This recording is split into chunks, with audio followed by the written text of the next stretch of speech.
His profile will need at least 1.5 days for me to cover, but we have 1.5 days to cover so many other things. Let me welcome Dr. Parthasarathi to talk on future of taxation. Please put your hands to welcome our speaker, Dr. Parthasarathi.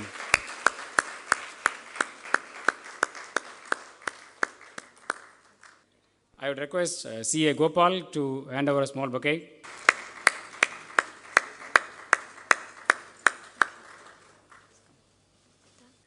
Good evening, ladies and gentlemen. It gives me great pleasure to be here in Bahrain for the first time. And having accepted the kind invitation of the ICAI chapter in Bahrain, I can say that I have responded to Chartered Accountants' invitations with great trepidation in the past all over the country in India. This is the first time I've done so outside of India. The reason being that this is a profession of very meticulous work, and so one has to be very careful. I have found from my classmates, etc., who have gone into chartered accountancy, when you are in front of a group of chartered accountants. They are very polite people, but I always wonder what they actually are thinking of what I'm saying. But having said that, what I was asked to speak about was some of my recent experiences in tax formulation, tax policy formulation in India. At the moment, of course, I'm very deeply involved with tax administration reform. However, over the last 2 years in the ministry as finance minister's advisor, I have had to work very closely on the reform of tax policy through the direct tax code, as well as looking at several international taxation issues that have emerged from 2009 onwards to the 2012 period, about 4 years of international taxation, quite a few of which aspects were actually looked into carefully, but they were applied on a retrospective basis. So I was very closely involved, as many of you might know, in this reformulation or attempts at reformulation. So I will cover, with your permission, very briskly, some of the issues that the tax administration is facing at the current moment in juggling with issues or problems as they perceive it in the context of international taxation. And then at the end, time permitting, I think we are running a little late, but so I don't know whether you want to go as far as what you wanted me to say, but let me try and attempt it. I will speak a little bit about the GAR matter and also retrospective taxation. So that's my general thrust tonight. To begin with, the advent of globalization has led to many multinationals operating in India, and they are not just foreign multinationals, but there are lots of Indian multinationals that were originally encouraged to invest abroad, and there were lots of news stories that Indians are investing abroad in the 2004, 5, 6 period. And now the issue is whether, because of domestic tax policy, some of them, because of the tax policy, are leaving, and that was not the original intention of government. So the challenge is that MNEs do structure intra-group transactions in such a manner that the prices that are determined amongst themselves within the group, are not as if that the prices that they are using are prices that would be determined in an open market. And that is the main concern of the tax office of India, or the Revenue Department of India. So many administrations, not just India, introduced general anti-tax avoidance rules, and before that, India has just been in the process of doing so. They have already introduced specific anti-avoidance rules, or SAR. And so I will be looking at some of these with you. First, SAR, what is the SAR provision? SAR provisions in any income tax act target specifically defined tax planning schemes that, for example, today in the UK, tax advisors, most of you would be called tax advisors, I suppose, in the context of UK, they have to actually advise the tax department that their own advice is saying that this is an arrangement we are recommending to our clients, but we feel that the tax department might feel that this is tax avoidance, but we feel it is legitimate, but we are declaring that this is what we have advised. And this scheme is something that we have actually sold to our clients. So some advanced tax administrations are actually sort of looking at tax arrangements based on the declarations made by tax advisors. But what are the typical SAR rules in India? That is, what are the rules to prevent avoidance? One very clear is expenditure in cash. That is simply not allowed. So expenditure has to be in non-cash forms. Unaccounted money being received as share capital or loans. Interest, dividend, and bonus stripping transactions, understatement of consideration for transfers of immovable property, and excessive payments to related parties, including transfer pricing for international transactions. These are kind of very straightforward, but they are covered under the SAR rules in the Indian Income Tax Act. And they are spread all over in the Income Tax Act. Therefore, in the Direct Tax Code, which has just been put up for discussion, the draft code talks about how you consolidate the SAR and how you bring also GAR in a separate place. SAR is for very specific avoidance, and GAR is a general umbrella rule for when the tax department might pick up something where there is a general presumption of avoidance. So what is the experience of transfer pricing? They were introduced in 2001, and depending on who you are advising and what your business is, you will probably be dealing with quite a bit. In Chapter 10, you have the special provisions relating to avoidance of tax. And in 2012, Section 92 of the Income Tax Act applied transfer pricing rules to specific domestic transactions. So not only international transactions, now domestic transactions within intra-group relations also are being subjected to SAR. This is the process that the assessing officer first looks at an arrangement, intra-group arrangement, and says, well, I don't like this price, or I have a doubt. He passes it on to the transfer pricing officer. Also at the level of, both are at the level of assistant commissioners, and then it goes to the transfer pricing department, and the transfer pricing officer looks at it. And there are certain regulations which say that if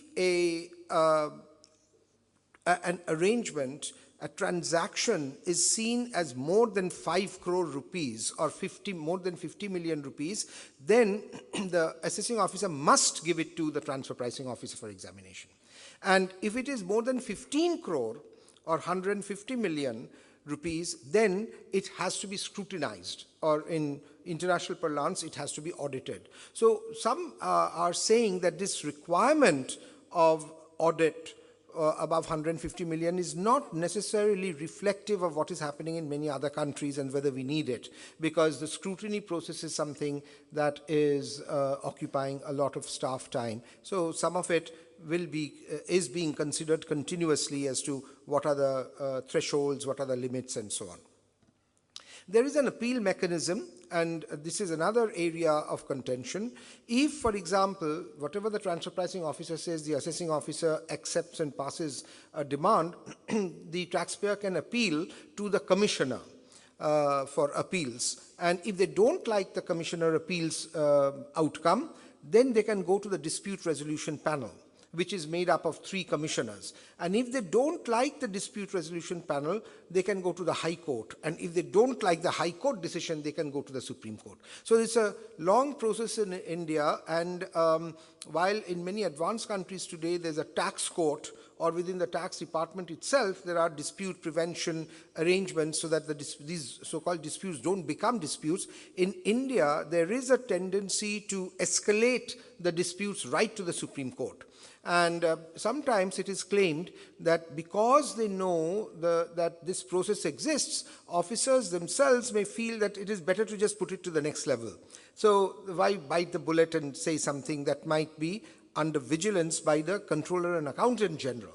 So there is a huge escalation of disputes, and the recovery from these disputes is not necessarily so high. So this is another big challenge in India today. Of course, in order to avoid this very high escalation of disputes, India has introduced the advanced pricing agreement process, and under this scheme, the taxpayer can approach the department and ask for an advance price agreement, which is not uncommon in many advanced administrations. But in India, we have just started it, and it takes some time, and there is some delay, but it gives some assurance to the taxpayer that this advance price, if I use it as a threshold, this price or above this price, then that will be accepted automatically by the department. Now, the problem is that each case is thoroughly investigated by the department. So there have been 150 applications, and 5 cases have been signed recently. So there's a huge backlog, but even the 5 cases have been deemed to be very successful, in the sense that India feels that, it is an area we have just gotten into, and we are achieving some success in doing APAs. And certainly we have to advance and come to our closure of APAs much faster. But we still don't know what are the circumstances whereby we can speed up this kind of decision making. Now I come to some transfer pricing issues which are very live today in India. One by one: corporate guarantee, share valuation, outbound loans interest, royalty, and intra-group services. I will just touch upon each one of them and explain.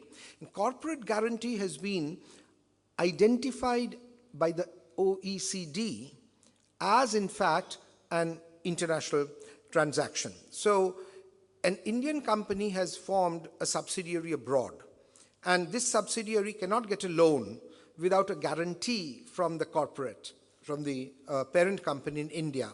And therefore, what does the company do? It gives a guarantee on the basis of which the company, the subsidiary abroad, can get a loan. But at what? So this guarantee forms a kind of transaction.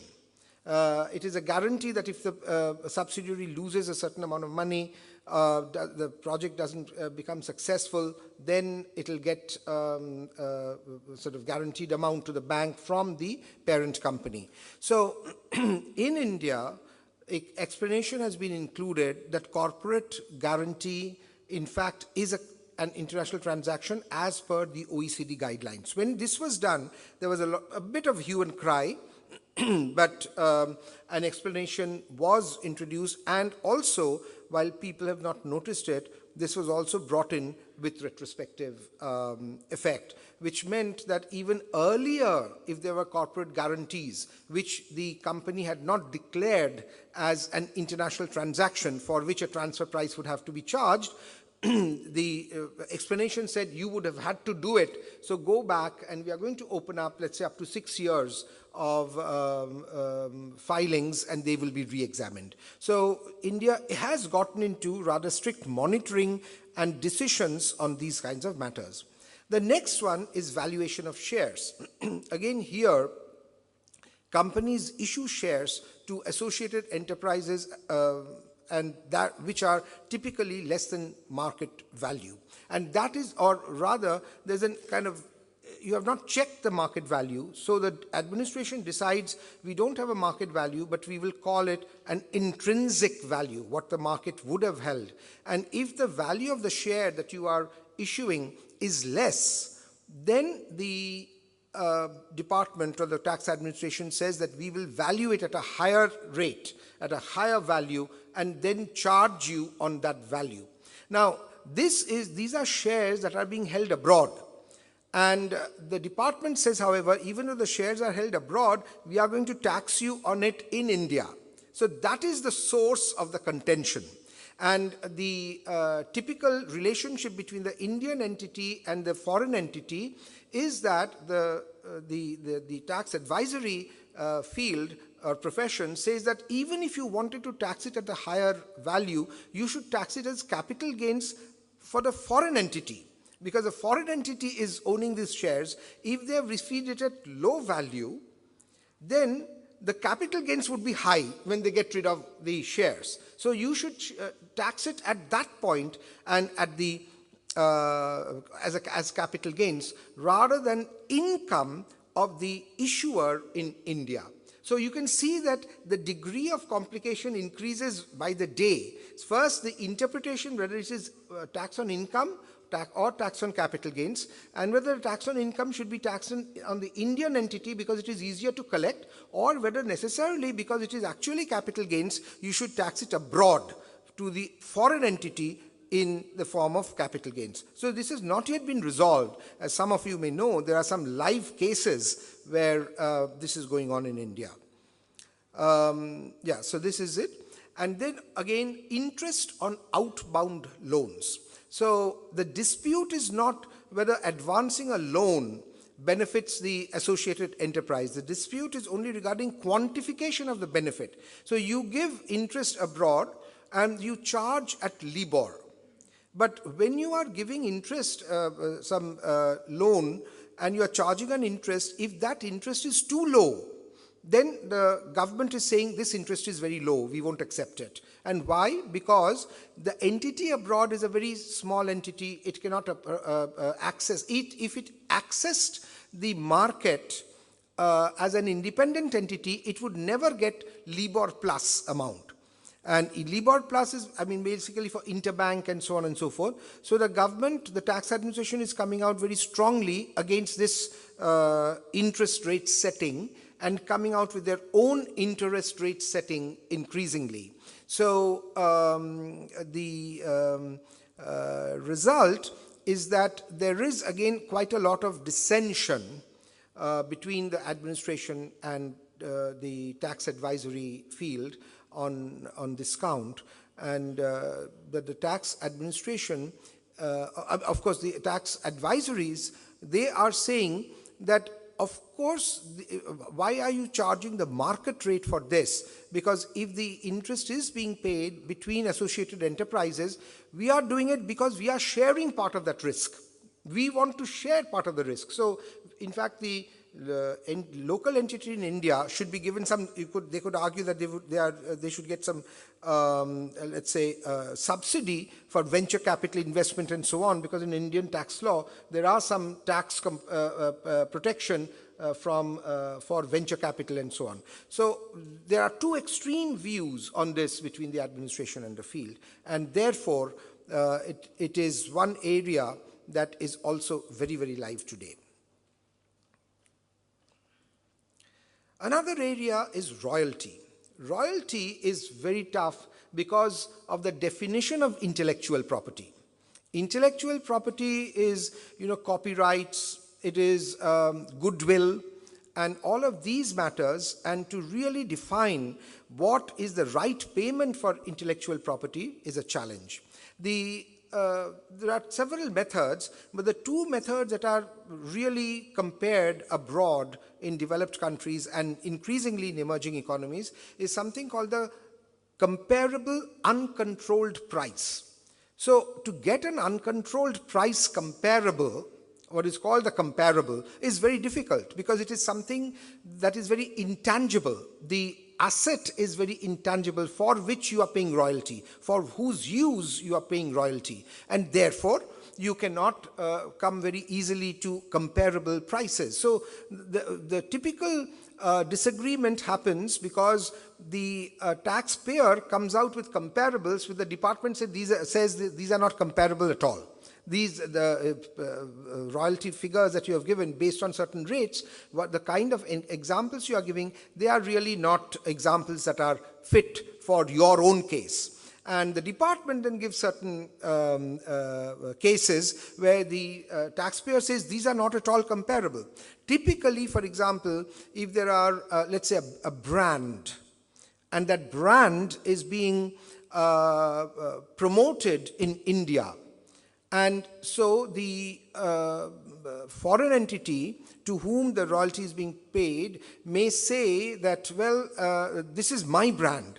But the department says this may be your brand name, but the development of that brand and the new valuation of that brand is because of the Indian entity. They are putting in the effort, the research and techniques, and so on and so forth. And typically these are consumer goods. They may be, let's say, cooling machinery, washing machinery, which are all multinationals. So to what extent Indian work is improving and increasing the value of the brand, and in which case how much of that should be given to India and how much in actual royalty abroad, so that the Indian group will be taxed on that value because it should be their income, and the royalty amount will get less, on which there will be a withholding tax. So this is again a really new area, and the Reserve Bank of India has given certain guidelines that if the royalties are within these zones, then we are not going to bother with it. We will just accept it as royalty. But if your amounts of royalty is higher than the Reserve Bank of India guidelines, then the transfer pricing officer will examine and reformulate the amount of royalty. Intra-group services is another one, where it is observed that there are lots of management support fees, cost between the two entities, associated entities abroad and in India, how that cost is allocated, which are all being paid overseas.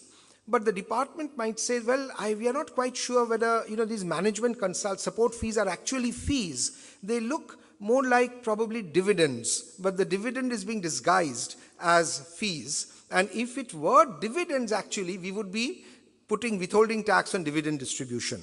And so, but whereas if it is cost allocation, then you really cannot tax it. And therefore, this is an increasing area of competence development, how to judge between what is a cost that is being allocated, what is a fee that is being allocated abroad, which is less taxable than dividend, and are these actually dividends? So the decision between dividends vis-a-vis cost and fees, this is another area that is emerging, that has emerged, and there are several cases pending on that. The next one that is being developed very fast are safe harbor rules. So if there is an associated price or transfer price, and the company doesn't want to go later to the department or be told by the department that your transfer price was too low, that it doesn't reflect market prices, the department said that, okay, we'll come up with some safe harbor bands or safe harbor rules. And the company also was very interested, and this was actually going on from 2009, and finally in September 2013, through the Rangachari committee, safe harbor rules were recommended, and in September 2013, the government, using some of it, gave a whole list of safe harbor provisions. That is, what are these safe harbors and for which sectors? So there were safe harbor. I won't go through the numbers, that is not of our interest here. But what kind of things, what kind of transactions are now within safe harbor, so that businesses that operate operate transfer prices within those safe harbors will not be questioned. So, for example, software development services other than contract R&D. So contract R&D will come later. There is also separate provision. Similarly, provision of information technology enabled services other than contract R&D. Provision of knowledge process outsourcing services other than contract R&D. These are basically software areas. Advancing of intra-group, within the group, loan to wholly owned subsidiary where the amount of the loan does not exist 500 million, rupees. And the next one is if it does exist 500 million rupees. So if there's intra-group loan going on, then if you charge a certain rate, which is given on the 150 basis points and so on and so forth, then that is all acceptable. And if it is above 500 million, then it is another amount. Similarly, providing explicit corporate guarantee that we were talking about, that has, corporate guarantee has also been brought into safe harbor. So the controversy in corporate guarantee and the rate and so on is now within the safe harbor. So if they pick safe harbor, that's fine, and that is also there. And again, corporate guarantee below 1 billion rupees or above 1 billion rupees. Now the interesting thing is, and then there are some others, contract research, for that also there's safe harbor, contract research and development for pharmaceutical drugs, for softwares, for manufacturing of core auto components and non-core auto components. So auto components are also under safe harbor. It doesn't mean that if there is a safe harbor, industry has to operate within the safe harbor.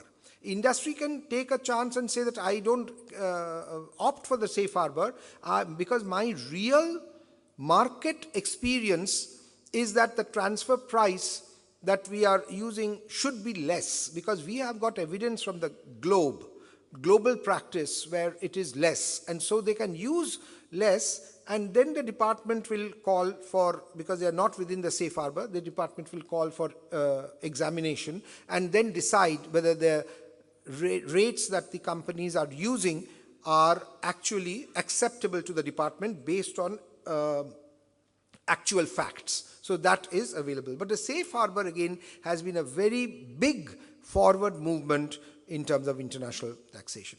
We don't have as yet controlled foreign companies. What are controlled foreign companies? Controlled foreign companies are those companies that are operating abroad, which are subsidiaries of Indian companies, but they are operating in low tax sort of entity areas, or what are called usually tax havens. And so what does that mean? How has it been defined?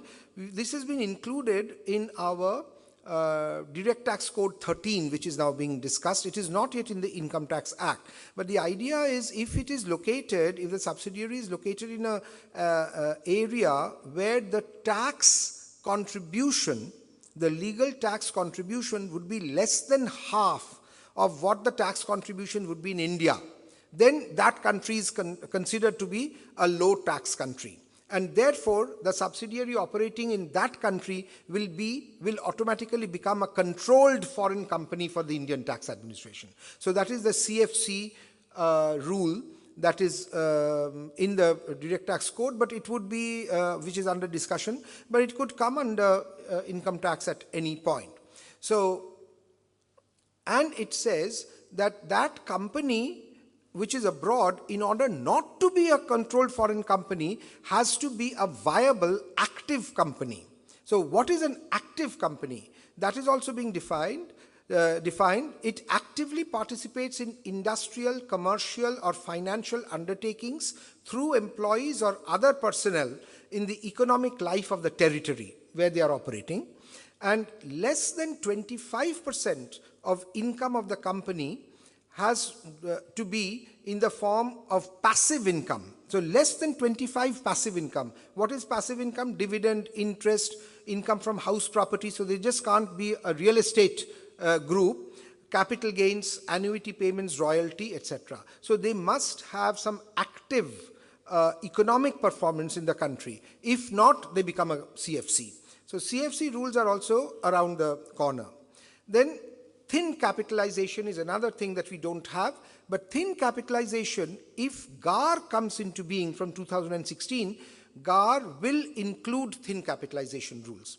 Thin capitalization is simply when companies use a very high debt compared to their assets in the form of equity. So if the debt equity ratio or debt income ratio is very high, then there is thin capitalization. So the government, the administration uses rules saying that we won't allow all this interest as expenditure. So there can be a cutoff saying that debt equity ratio is defined. It can be 30%, 50%, whatever. It can say debt as a proportion of your income is going to be so much maximum. Or it can say your debt compared to what you would get in an ordinary commercial banking system is what we will allow. So those rules for thin capitalization are also going to come eventually because they are already in the direct tax code which is being discussed.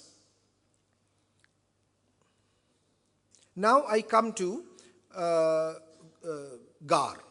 Now GAR, what happened was that in 2009, the GAR provisions were brought in the direct tax code version that was put on the net for discussion in 2009. GAR was a new concept in India because in the Income Tax Act, as I said, specific anti-avoidance rules already existed. But the advent of general anti-avoidance rules was a new phenomenon, and there was a lot of discussion. So, and what did GAR mean? GAR meant that certain arrangements which were tax in nature that were not agreeable to the tax administration would be automatically picked up for anti-avoidance scrutiny. And how was that, so what did it comprise? First, that the arrangement was entered into or was being carried on in a manner not normally employed by bona fide business for bona fide business purposes.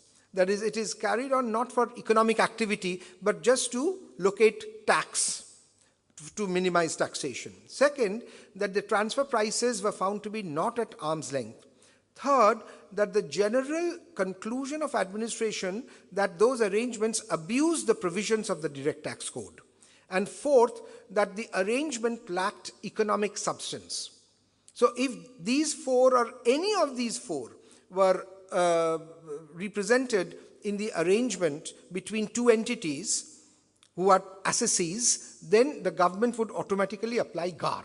So this was not only, not only came, and then there were a lot more detail. So it was introduced in the Income Tax Act of 2012, and it was going to be applied next year in 2013, from next year, which was 2013.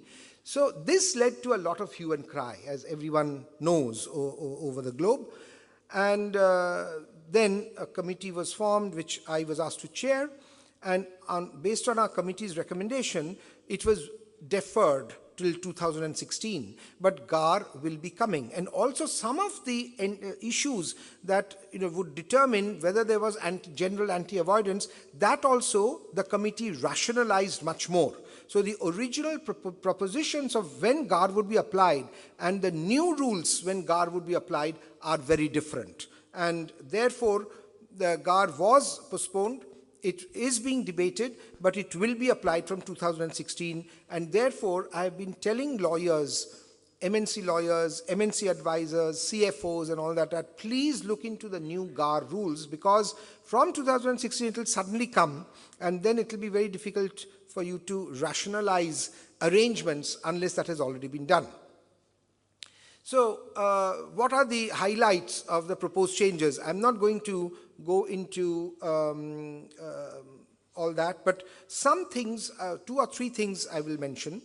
Originally, in the original proposition in 2012, it said that if it was found by the assessing officer that the main purpose or one of the main purposes of the arrangement was to achieve tax benefit, then GAR would be applied. So we changed that to say if the main purpose was not one of the main purposes, but if the main purpose was to apply, was to reap tax benefits, then GAR would apply. So it must be proved, and the onus of proof is not on the taxpayer. The onus of first proof is on the tax officer. So a tax officer cannot willy-nilly call and say, I feel that one of the main purposes of your arrangement with this other assessee is to avoid tax. Now you prove that it is not. That is not feasible. The tax officer must present all the full cases, why it is done, and the full documents to say why that is the case. And it must also be the main purpose was to be tax, and economic activity and so on and so forth will not be the main purpose. That also has to be proved by the administration, that is by the assessing officer directly to the taxpayer before GAR can be applied. However, the other thing was that if one part of the whole arrangement, that is the business between two entities, only one part was found to be for tax avoidance, in the 2012 version, the whole arrangement would be considered to be avoidance. But then we changed it and said, no, only that part of the arrangement would be considered to be avoidance. However, if, let's say, only that part is considered to be avoidance, we also then put up a committee, including outsiders, headed by a High Court judge, that would really say whether that one little part was for avoidance or not. So if the committee said it is not for avoidance, then the taxpayer can go home. If the committee says it was for tax avoidance, that one part, then the department said that in that case, we will assume that the whole part, the whole thing, arrangement has tax avoidance components, and then the taxpayer has to come and tell us that it is not. So that has been maintained by the department, which was not a part of the committee. So they have, in fact, therefore accepted a lot of the committee recommendations, but in some fine parts they have not. In other words, if the taxpayer is decided to have avoided tax in one little part of the arrangement by the committee headed by an ex-High Court judge, then the department will say, okay, that part was avoided, so now you come and prove that in the rest also you don't have any avoidance. So that does linger, but I think what we did achieve through the committee and what the government did accept is a huge difference from the 2012 proposition, which was going to be applied from 2013, but now the new rules will be applied from 2016. So I did want to mention that to you. Other thing that we had said is that, it is not, these kinds of arrangements are not really avoidance, but they should be pursued only in the case of abuse. If it is extreme abuse, for example, in the UK, the word is abuse. So if it is not abuse, if it is avoidance, then I don't think such egregious methods need to be utilized, because it is really something that is not illegal. But of course the tax plus the interest should be collected. But they have maintained avoidance, because some other countries have in fact used avoidance. Now I come to the last point, which is indirect transfers, which has also been something that is a kind of cause célèbre of taxation in India. What is taxation of indirect transfers? If an underlying asset is in India and that underlying asset is exchanged from one hand to another, and the entire transaction takes place abroad between two foreign entities who own, the one of which owns this underlying asset in India, and the other foreign entity is acquiring this asset in India, because it is abroad, it is called indirect transfer. The government said that that indirect transfer is taxable in India. That is not an issue. Many countries tax indirect transfers. The issue basically was that in the definitions of what is a property, what is a transfer, what is through, what is situate in India is a kind of legal term rather than situated, so we all use situate in India. Those definitions didn't always compare with foreign definitions or what is used abroad.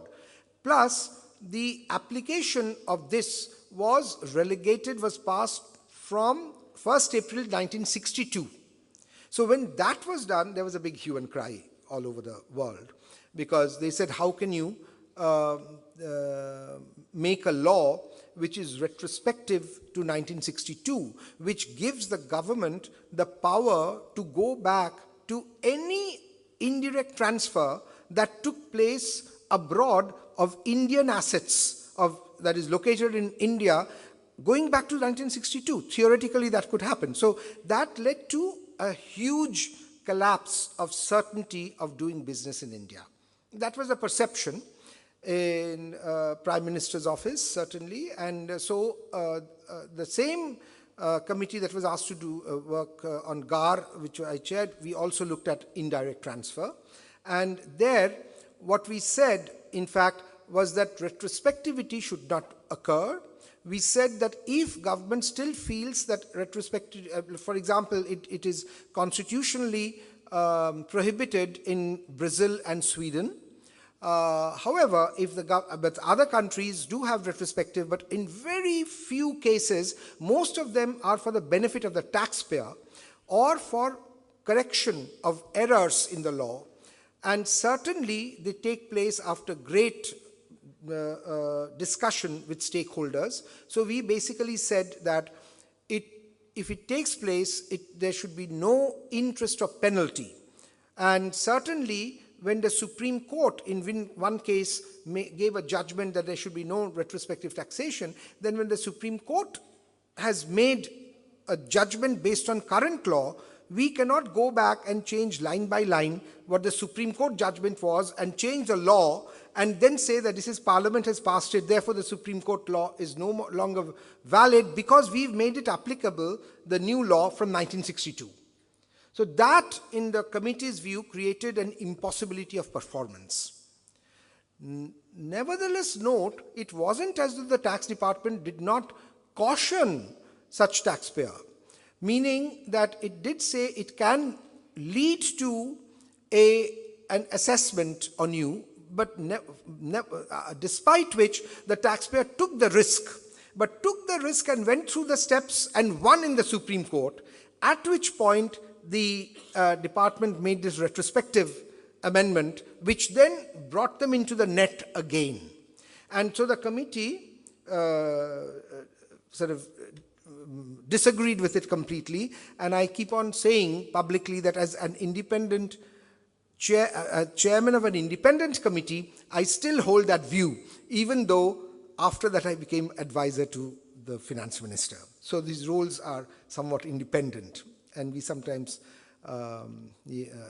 discuss that in that way.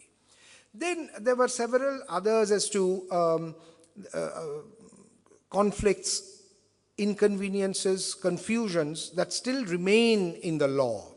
For example, one was, as far as indirect transfers are concerned, we do tax FIIs, foreign institutional investors. But as you all would know, foreign institutional investors get money from participatory note holders who may be very small.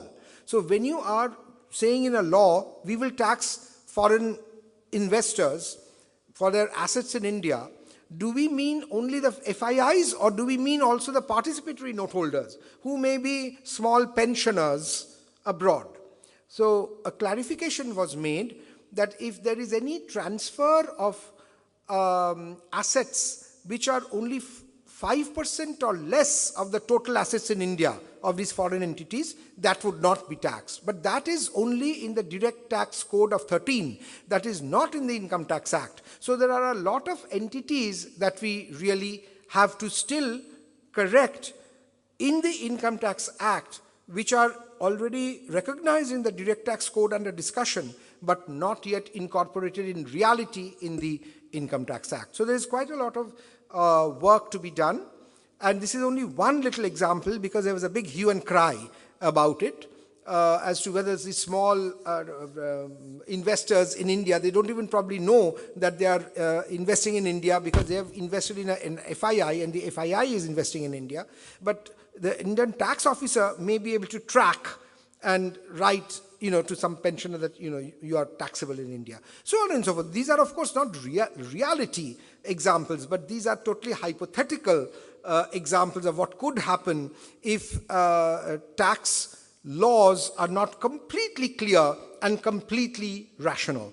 So the committee therefore made very, very clear recommendations of what needs to be done if we are to ensure that India continues to get foreign investment in a rightful way to eradicate tax evasion, but not to drive away investment because of the existence and continuity of uncertainty in the formulation of tax laws. That is a big challenge in Indian tax policy formulation and in the application of tax policy formulation in the field.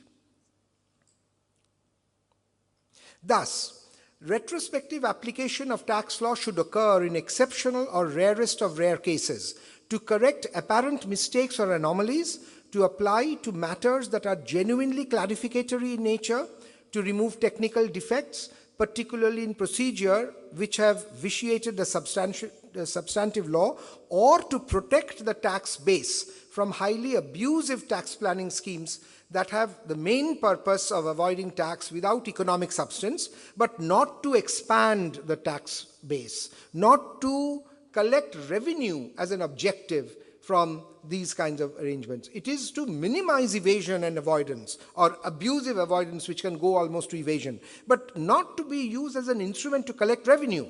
For that you need a good tax structure, broad tax base, low tax rate, and so on. So this mix-up should never be allowed. We know, of course, I just won't go through base erosion and profit shifting BEPS. OECD has now brought up BEPS, which is something that the OECD countries themselves are now concerned about, because profits are moving out of the countries. Therefore, the tax base is eroding, and therefore developed countries are coming together. And so some people in India are saying, see, we were right, now the developed countries are also looking at it. But that is not the point. The point is they are also looking at extremely abusive conditions, because you have multinationals based there with global investments where they are paying 1.5% of their global profits in taxation globally. Now that is not acceptable in a global sense, and that's how the BEPS movement has started. So India is a part of the BEPS movement, and therefore for international tax advisors, BEPS is very important. To conclude, transfer pricing adjustments should be a minimizing of avoidance instrument and not for maximizing instrument for revenue generation. In practice, India makes multiple more transfer pricing adjustments than the global norm. The outcome is a huge volume and value of demands made on the taxpayer by international standards, even though the available evidence suggests that actual collection does not come, or recovery as it is called in India, does not come close to the amounts of demands raised. So what do? We must reduce the number of transfer pricing cases. We must make available to our officers global practices, and we must have a lot more capacity building, training, and so on and so forth, because these are new areas of challenge in international practice of tax law. Retrospective application not only causes apprehensions about the certainty, predictability, and stability of tax laws, but on impossibility of performance. Retrospectivity should therefore be resorted to in rarest of rare cases, and BEPS may be a significant shift in OECD countries' thinking, But some countries are thinking, actually they have become very cautious and aware of the fact that many activity has shifted so much to countries like China and India and even Brazil, that some of the advanced countries now want similar rules so some of the taxes can come back to them. So in that sense, while India is part of the BEPS process, India has to, of course, India, China, all these countries have to be careful that they get the rightful share of global tax revenue and they do not lose their own tax bases. So there will be a resharing, reallocation or redistribution of global tax revenues. BEPS is attempting to expand the tax collection from the globe. But at the same time, the share should not be redrawn in such a way that emerging economies lose proportion of the share. Thank you for your patience, ladies and gentlemen. So because of time constraint, we will have only 2 questions. This actually is a 3 question put into one. Does the retrospective tax regulations discourages investments in India? Does the inconsistent tax policies keeps investments away from India? Do you advise foreign companies to invest in India? Well, the first 2 questions I have already said, that retrospective amendments, the way they were carried out, did seem to have a negative impact on immediate decisions, and there was some uncertainty. For example, some CEOs, some CFOs from abroad came to me and said, what do we go back and tell the board? And so on. But do you advise people to come to India? And I would, and I'm not, as you heard from me, I'm not a politician. So I can be in government and still talk, hopefully, some rational sense. But my sincere conclusion, having traveled quite a bit in the world, is that India is a place to invest. Because there are certain certainties of non-appropriation. India is very complex and very large, but there are areas, there are states where investment conditions are very, very positive, where there is a lot of active or activity that actually creates situations where investment is welcome. There are foreign entities that have developed SEZs or special economic zones. And I think in the overall political structure, change always is occurring after some years and so on and so forth. And usually, in any country that I've seen, after, let's say, 5 years or 6 years, the process of tax reform, economic reform, it tends to dwindle a bit. And in India, I think whatever the outcome of the new, outcome in the form of a new government, whatever it is, I think there will be new energy, a new way of looking at things. And I would therefore strongly suggest that keep India in mind, and there will be a lot of opportunities. And if the Direct Tax Code 13 passes, you will see the simplicity of the law. It is about 1/3 the size of the Income Tax Act. I'm sorry to tell the chartered accountants, because they love complex laws. That's their work, and the lawyers. So we economists, we reduced it to 1/3 the size. Now, I'm joking, of course. Without the CAs, we'd all be like, in the Tower of Babel, talking different languages which we wouldn't understand. But so I think that is one thing. And the second one is the GST. The goods and services tax has not been agreed upon as yet between the center and the states, but the technical work is completed. So in the new regime, I think that the GST and the Direct Tax Code will both gain a lot of momentum. So let's see what happens. But overall, the investment scenario, the investment environment, if the uncertainty in taxation can be taken away, then I think India is one of the safest places to invest in the medium to long term. Thank you, sir. Due to paucity of time, we have to conclude this here. I would now request our past chairman, CA Mani, to hand over a memento to our speaker.